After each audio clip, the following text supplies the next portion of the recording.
guys. Welcome back to another edition of the Addictively Speaking podcast. Tonight, I am lucky to have on my guest, Gabe Alessi, or Gabriel Hodder, as some of you might know him. He is a pro wrestler for 8 years, and he's wrestled for some of the big promotions in the industry, AEW and Ring of Honor.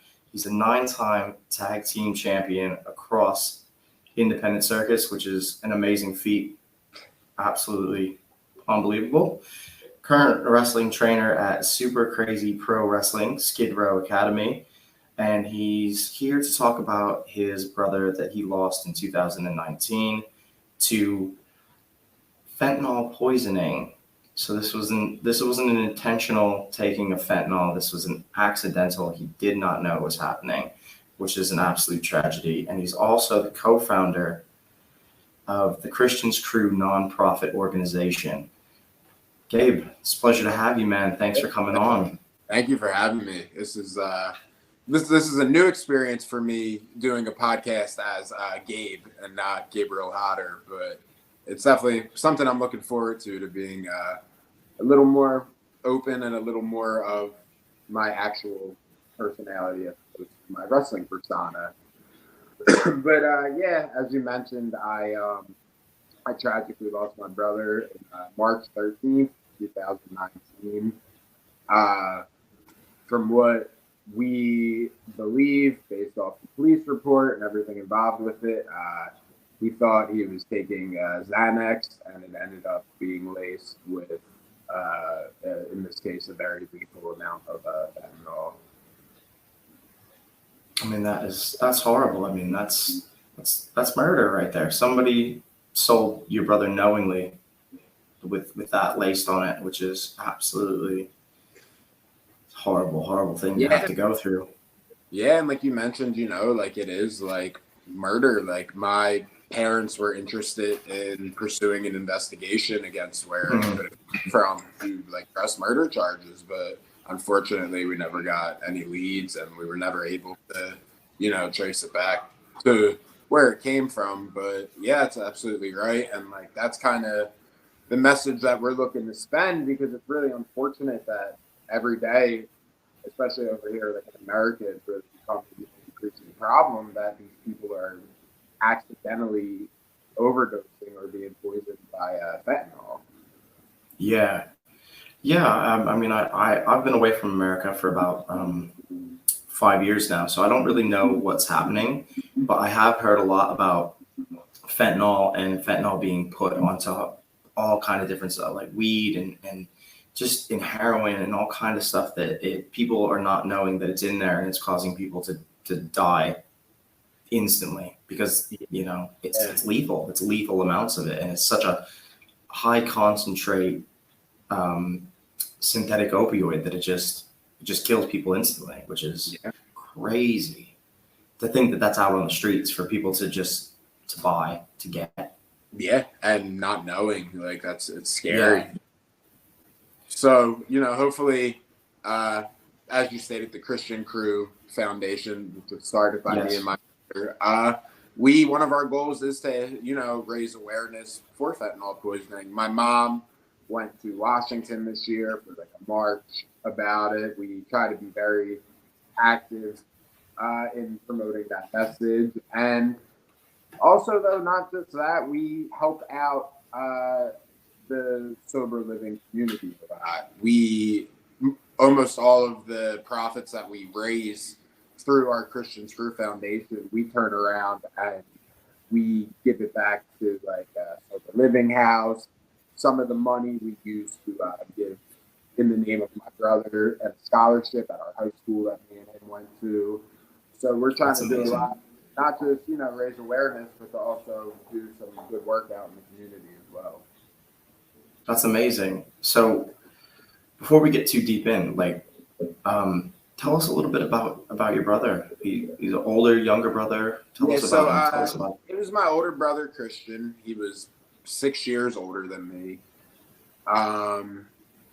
He basically, up until like I got to high school and really started getting out, I mean, he was like my best friend. We I came home from school. We went to the same schools always. Like we came home from school every day. You know, we'd play PlayStation together. We'd watch sports together.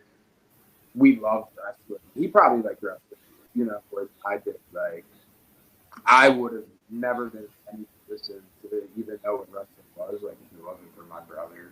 Like that was mainly like that was probably our biggest like bond that we had. And like I tell people all the time, I probably, you know, the only reason I ever thought I could be a pro wrestler was because me and my brother used to wrestle on, you know, our parents' bed and jump off the counter, and I grew up doing that. So like, yeah, I can do that. And we always talked about like, oh, like let's go be wrestlers, and like that was kind of my like inspiration to do it. But yeah, we grew up, you know, pretty fairly normal life. Went to Catholic schools, both of us, all of our lives. Both of us worked for our father. He owned a roofing company. Mm-hmm. And then, so yeah, that was basically like his background. At one point, maybe, I'm trying to think of the year, maybe like 2015, 2016, I think when he kind of started to have some problems with drugs at the time. At this time, I was like 19 or 20, and I had just like started wrestling.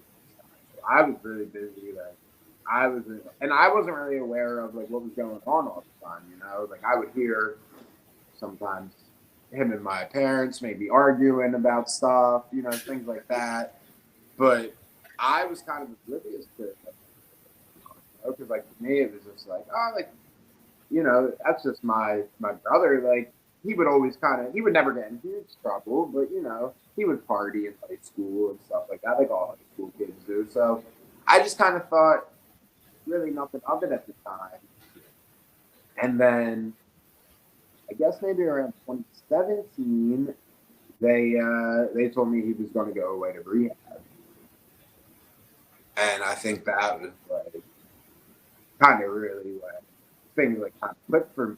Like a bigger deal of like what I'm aware of, you know, because at the time, like I said, I'm a 20-year-old kid that up until this time has lived like this all-American, you know, perfect life. Like I didn't know about stuff. My brother had a friend when he was in high school that like overdosed from heroin, and like that was like earth-shattering. Like that shut down like the whole community. You know, like stuff like that like just didn't happen. Yeah. So then, yeah, well, that was kind of really the thing clicked for me. Like, wow, this is kind of like a big deal. I had a cousin who we were very close with, which, you know, growing up, we shared a shore house in Wildwood with all my cousins. So during the summer, we all kind of grew up more as brothers than cousins. And he was also like experiencing drugs. He went through rehab, but he, at this point now, and still to this day, he is still completely sober, probably over 10 years now. Like, and he is very active in like the recovery community. Like he helps people. He's a sponsor for people. He still goes to all the meetings. He's like a very, very dedicated to like the sober lifestyle. And he kind of started to help my brother. And I think he kind of felt a little bit guilty, like when my brother eventually did pass after coming home from rehab and everything. Maybe feeling like he kind of let like him down. But I think that's just the thing that everybody kind of deals with, you know, like feeling like you could have maybe done more like to help that person. I mean, yeah, but in that situation, I mean, how you would have never had a chance to know. Yeah, How are you gonna know? I mean, it's a tough situation, and losing a family member has got to be probably one of the most difficult things you can go through. Brother, son, for your mom and dad. I mean, that's got to be quite difficult. So, in the aftermath of the poisoning, how did you guys cope with everything? Like, what was your reaction? Like, how did you guys deal with it? How did you get through it? That day is like it's still like so crazy to me. Probably about at the time I was working at a gym as a personal trainer, and I was still living with my parents. My brother was still living with us at the time, but he was in the process of like starting to move out. He had like this long term girlfriend, and then he was just home for whatever, like for a couple of days during that week. And so I was upstairs asleep, and at like 6:30 in the morning, like I hear my mom like calling for help. And that like woke me up, out of my sleep. And like I ran downstairs, and she was like, like your brother's in the bathroom. Like I don't know what's wrong with him. So like I went into the bathroom. I like threw her phone. I told her to call 911. Yeah. He was like laying on the bathroom floor. She was on the phone with the ambulance, and then I was doing CPR until the ambulance arrived. And then, like, obviously they took him to the hospital, but I stayed home. And my dad, like, left work to go get him, to go meet them at the hospital, obviously. And my mom rode with them in the ambulance. And I stayed home, and it was like 7 o'clock in the morning, maybe. And, like, I just went upstairs, and I was just in my bedroom, like, not knowing what was going on. Like, at that point in my life, and I still think that was like it's the craziest thing that's ever happened to me. Like it was like you really only see stuff like that like if you're like watching a movie. Like it's crazy when you're really looking at it. And like I was sitting there, and I guess I don't even know how much longer later, maybe an hour, maybe less. My mom called me, and she was just like, "He died," and I was just like, "What?" Like at that time, like that didn't even seem like a possibility to me. Like I watched the paramedics take them, and they were working on them, and like my girlfriend at the time was a nurse. I was texting her, and she was like, like if they got there in time, like it's good. But the rest of it, I was like, that just wasn't even a possibility to me. Like I remember just sitting there thinking, like, man, this is gonna really be like his wake up call. That like he's probably gonna have to go to rehab again, but like this is gonna be it. Like after this. And so, like, when they called me and told me he died, it just really, like, I remember just, like, staring. Like, I don't even think I said anything. And, like, I called my best friend, like, second grade, and, like, I told him because, like, it was, like, brother, like, to him, too. Like, and I remember just talking on the phone with him, and then, I went to the gym because I didn't know what else to do. And like at the time, that's just like my always has been like my coping mechanism, like just turn everything off and just go to the gym and just work out. It's better that than something else. I mean, that's probably a better alternative. I mean, seriously, honestly, good for you for going to the gym. I mean, that probably helped your mind a bit. I didn't even know like what else to do. Like it was just that was like the only thing like at that time that like made sense to me. Like I didn't want to be in the house, and like I didn't have anywhere to go. Like it was 7 o'clock in the morning or whatever. Like I called my work and I was like, hey, like I just had a family emergency. Like I'm not gonna make it in today. Yeah. And then that was the last time I ever heard from them because the gym went out of business the next day. So that was a crazy 24 hours. Yeah. Jeez. Yeah, that was like unbelievable situation that happened. But yes, and then I just remember coming home from the gym and like all my family like came over and like I don't know, sometimes it just kind of doesn't like feel real, Yeah, it's like a surreal moment in your mind, isn't it? It's kind of like it happened, but like, did it happen? Like when I think about it, like I feel like I'm like watching it, like more than like living it. Like it's like an outer body experience. Yeah, it is like when those things happen because your mind just doesn't know how to process the information that it's being given. Like you're just kind of like you're doing it, you're living it, and then you're like, what is actually happening right now? Yeah. That's crazy, man. That's a wild story. I mean, it's so tragic as well. I mean, because, you know, you can't prepare to lose somebody that close to you like that. And then Yeah, you know, especially not, like, like I think it was like a Wednesday morning, like what a weird, like, it just shows how like it just happened at any time. Like, yeah.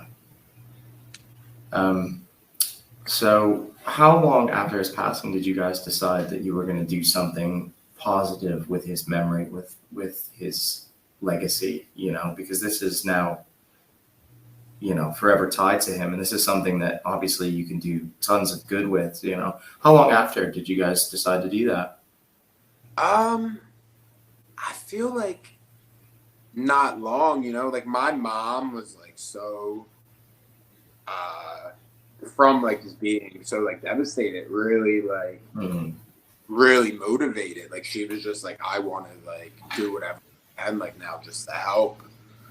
And I think we started off.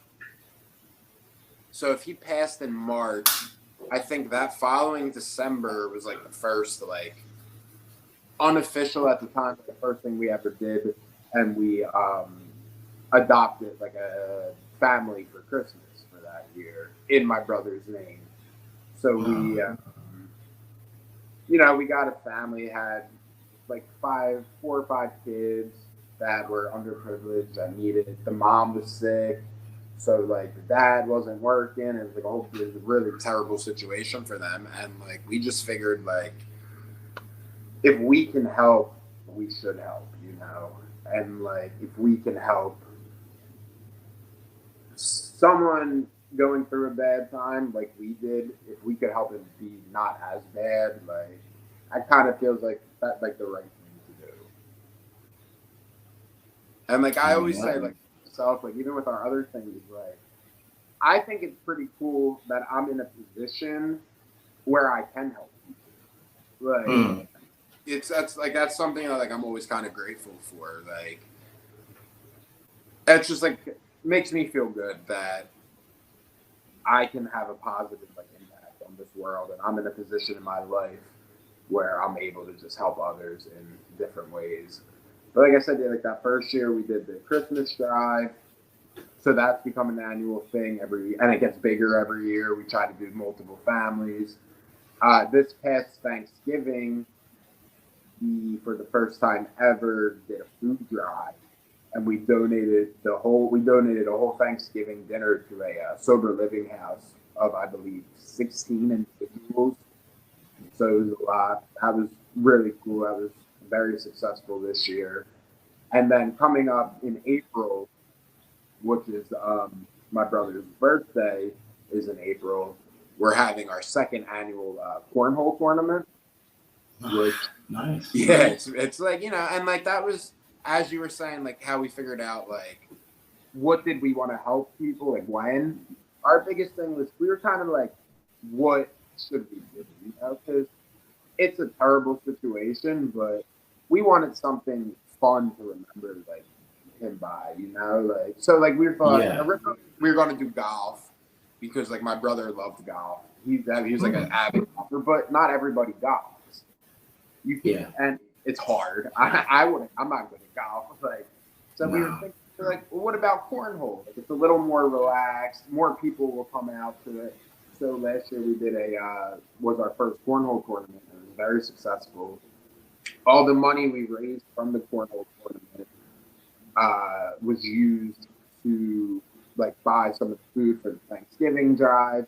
We set up a scholarship to the high school that me and my brother went to. So we pick a student every year that we donate money out of our account to that.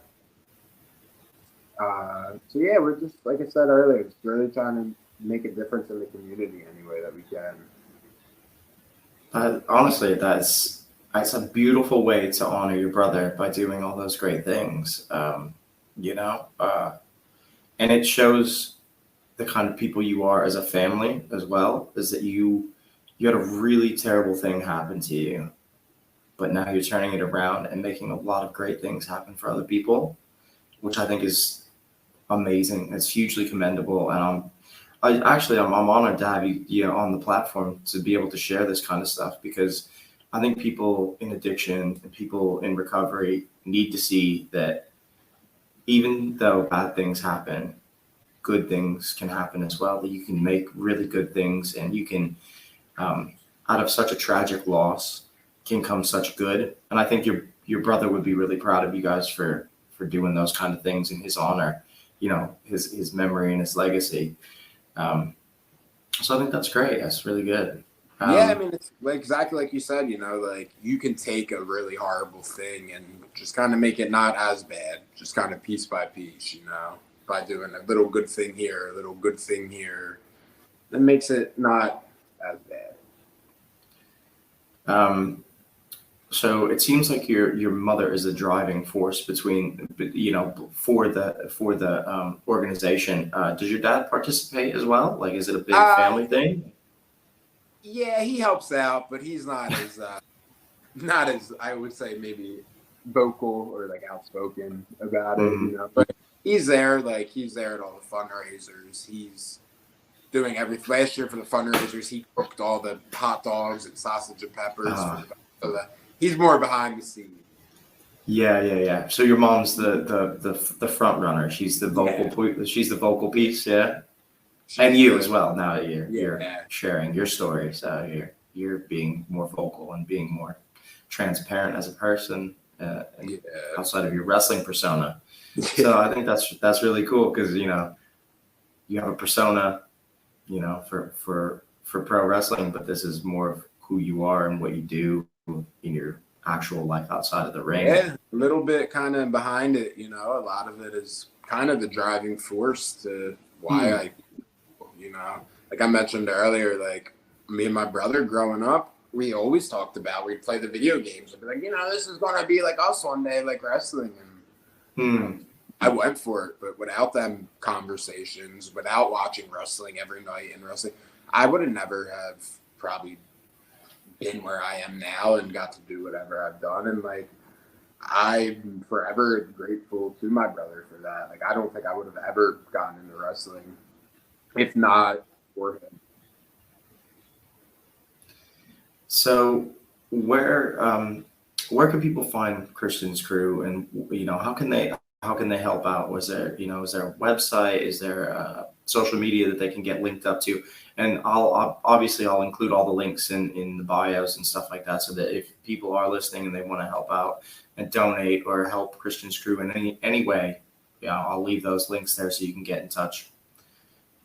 So right now, we're getting very new to the social media, but we do have an Instagram account, which is Christians, and then it's 2 underscores, because Christians Crew. So Christians 2 underscores Crew on Instagram, and then we have a Facebook page as well, which is just Christians Crew. And I believe both of them have links to our Venmo accounts and our PayPal accounts. Every once in a while, we'll do like fundraisers. We'll ask for like donations that way. Like this year for my birthday, I asked for all donations to be sent to the Venmo account. Sometimes I'll sell like autographed pictures or T-shirts, and it's nonprofit. It all goes to like the account. So anything like that will all be posted up on our social medias. Awesome. Since you are a pro wrestler, do you use your pro wrestling to keep your brother alive? Do you do anything special for him, like in the ring, or have you ever done any events, for him or anything like that? I would love, which I'm still in the process of working out, to one day be able to do a charity wrestling show. That would be ideal. Yeah, I was going to ask that, and I do. Yeah, I would love to. There's so much insurance and stuff you got to go through to run a show. Oh yeah. And we just got it set up as a nonprofit, and that was a whole ordeal. You got to go through a lot of paperwork. But yeah, ideally, I would like to do a charity show one day. As far as honoring my brother in the ring, I would say not so much, but I do. I have right here on my wrist.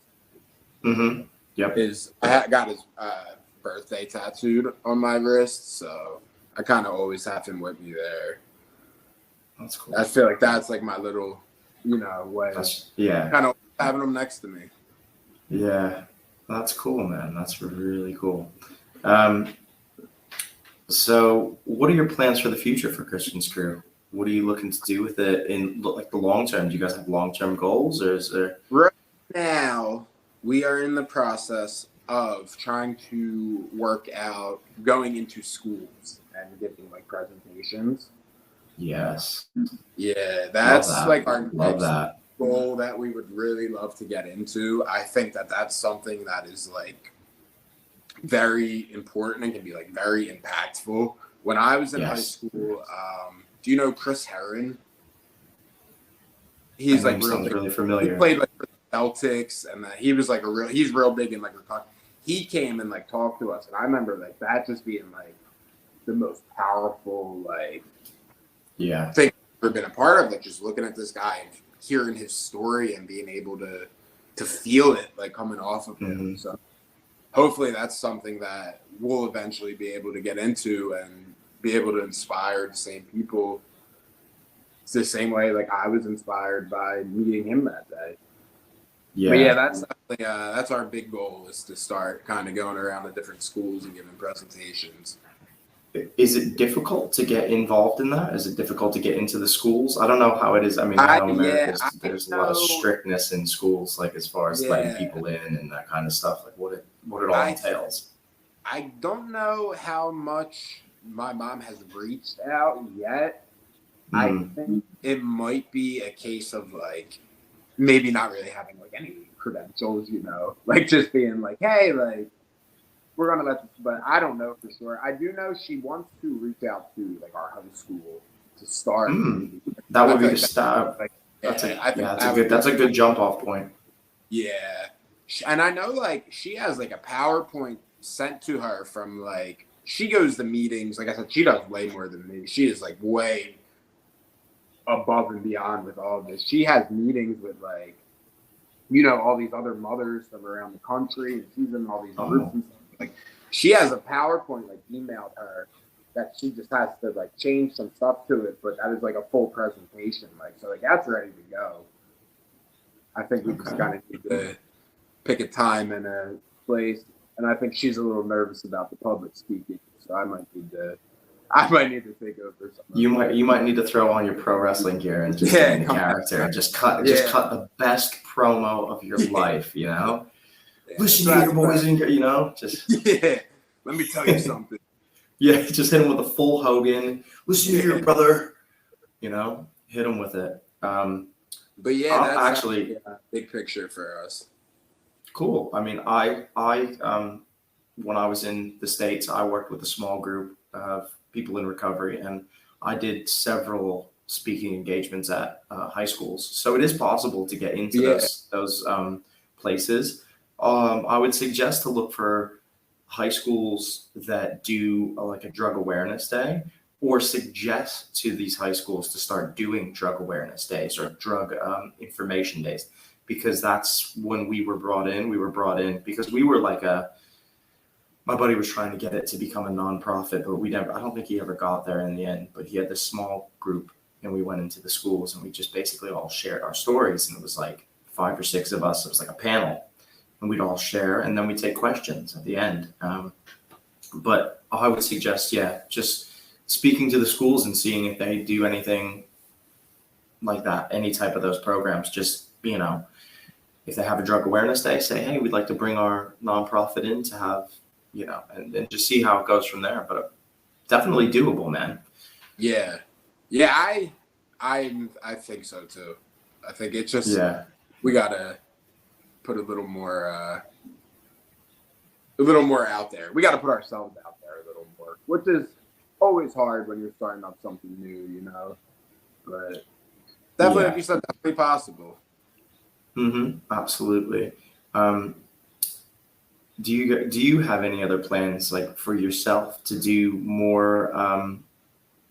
Be more active in like the recovery community, or like in this space, to like raise awareness in your brother's memory? Like, is that something that you're interested in doing Yeah, I mean, I would love, like I said, I try to, on my wrestling page and through my wrestling stuff, I try to promote this Christian's Crew charity like as much as possible. Like I said, sometimes I'll put out some wrestling pictures with it all going to them. And I would love to be a part of, like I said, the public speaking and going to schools as well. Like, and I feel like it's kind of like a little bit of like an edge to it. Like, hey, like this pro wrestler is coming in to talk to us, Like that's like, oh, Yeah, that's absolutely. Absolutely. A little layered. Yeah, but I mean, it gets people excited as well. And also you have a message to share, which can be, sometimes people get excited about pro wrestling. Ooh. And then you can lay down, you can lay down this cool message, and to help these, help kids understand that it is dangerous out there, and don't trust your local drug dealer because he might not be the nicest guy in the world. And he also might not know exactly what he has in his hand. And he might, it's scary. He might eventually kill you, and you'd have no idea, and he'd have no idea. Yeah, it's like you said, it's just kind of like the story of like it happens, like it happens until like sometimes it's like I said, it doesn't feel real until it happens to directly impact you. Yeah. As a family as a whole, how do you guys think you're doing? Now that it's been a couple years past, you guys have created Christian's Crew. How do you guys think you're doing with the healing process of the loss of your brother? I think definitely good. It's always hard, especially like Christmas just passed, so like that's always like kind of a bummer. Like, but like my mom's big thing was like, and like another reason why like she wanted to start this was like she wanted to keep his memory alive. She didn't want it to ever be a thing where like we don't talk about him. Like we just like there's pictures of him all over the house. Like we talk about him. We tell stories. We laugh. We keep his memory alive. And this Christian's Crew Foundation is like, one of the best ways we thought about doing it. And I think that helps, like it makes you feel good seeing the good you can do, like as a family. It makes you feel better about everything. Absolutely. Yeah. And I think like the more you give, the more you'll get out of it. The more you do with it and the more you put into it, the more you'll get out of it. And I think it's important, the work that you guys are doing, and that you continue it. And I know it's, new to you guys, but yeah, just continue on that journey, because I mean, it's now like keeping your brother out there. It's keeping his name alive. It's his memory. Because these tragic things do happen suddenly and tragically, that you don't ever want that person to be forgotten. I think this is a great way. So definitely continue on. Is there anything that you want to talk about before we wrap things up, or do you think you covered everything? Yeah, I think I could just drop all the information again if that's cool. Yeah, absolutely. Christian's Crew on Instagram, 2_. Christian's Crew on Facebook. If you would be interested in following me and my wrestling adventures, I am fear_Gabriel13 on Instagram.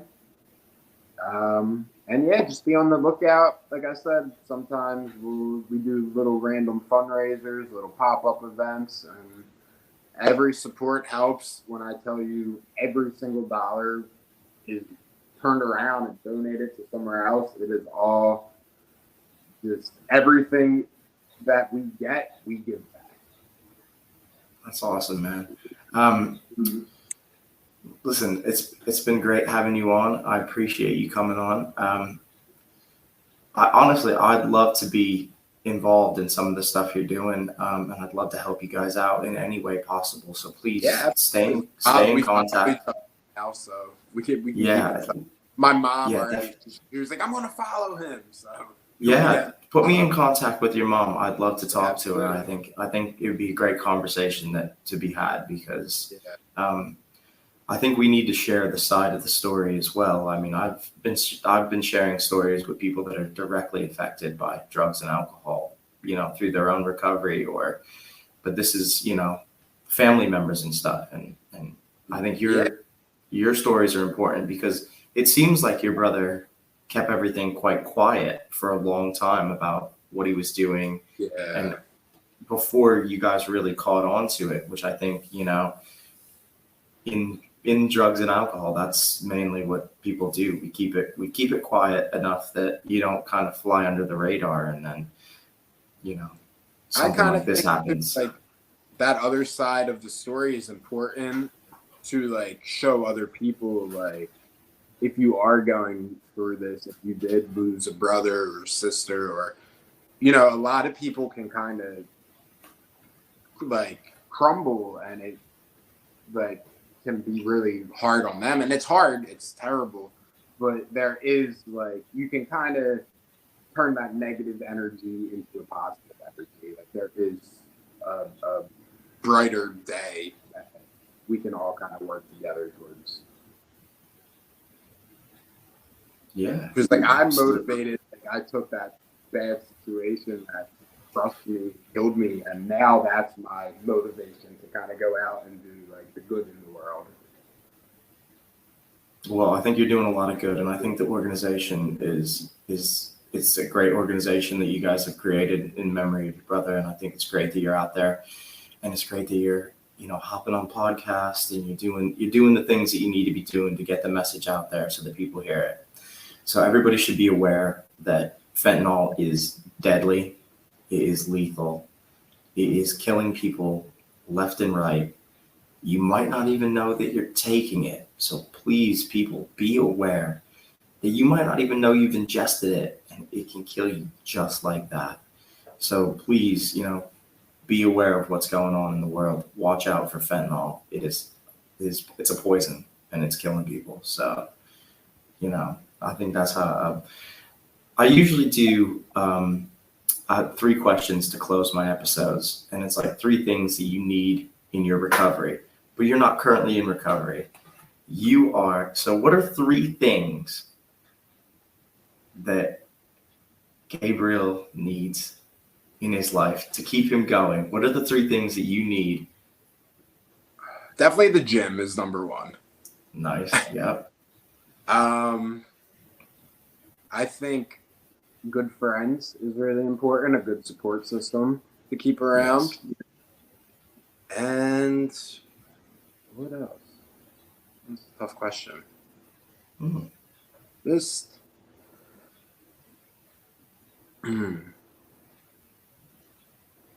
I think extracurricular like activities to keep your mind.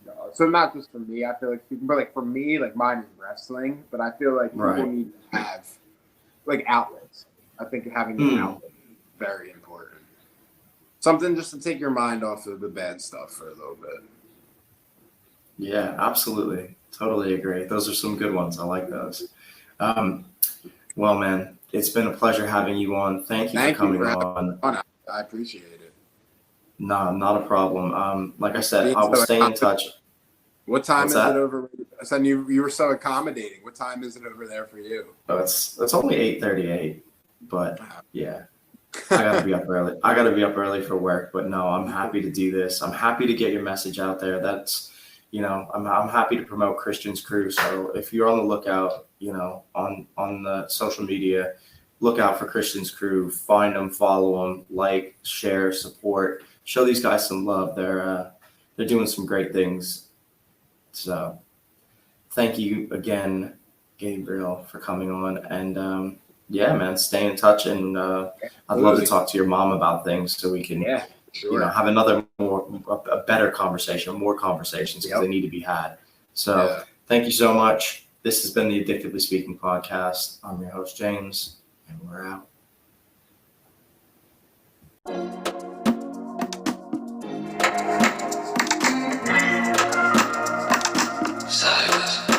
It's Sire. Oh yeah. And the future is in your hands, have no fear. It's Sire. Oh yeah. And the future is in your hands, I have no fear. Yeah. It's all yeah. Oh yeah. And the future is in your hands, I have no fear. Yeah. It's all yeah. Oh yeah. And the future is in your hands, I have no fear. It's all yeah. Oh yeah. And the future is in your hands, I have no fear. It's all yeah. Oh yeah. And the future is in your hands, I have no fear. Yeah. It's all yeah. Oh yeah. And the future is in your hands, I have no fear.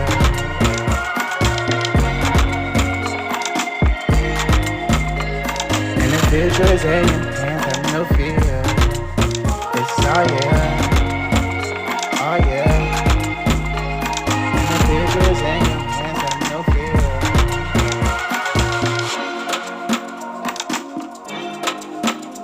Oh yeah. It's all yeah. Oh yeah. And the future is in your hands, I have no fear. It's all yeah. Oh yeah. And the future is in your hands, I have no fear. It's all yeah. Oh yeah. And the future is in your hands, I have no fear. It's all yeah. Oh yeah. And the future is in